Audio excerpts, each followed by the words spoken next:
Hello, ఎవరి కోసం వెతుకుతున్నారు బాస్? మా తమ్ముడి కోసం చూస్తున్నా.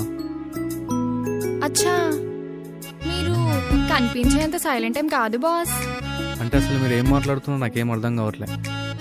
ఇప్పుడు ఇలానే ఉంటుందిలే, కానీ ముందు ముందు అర్థమవుతుందిలే.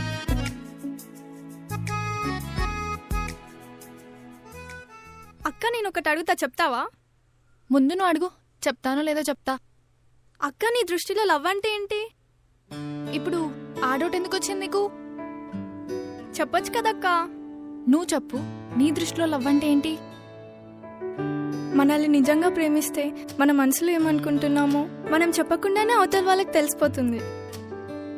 మనం ఎవరి దగ్గర చెప్పుకోలేని విషయాలు వాళ్ళ దగ్గర షేర్ చేసుకోవాలనిపించాలి.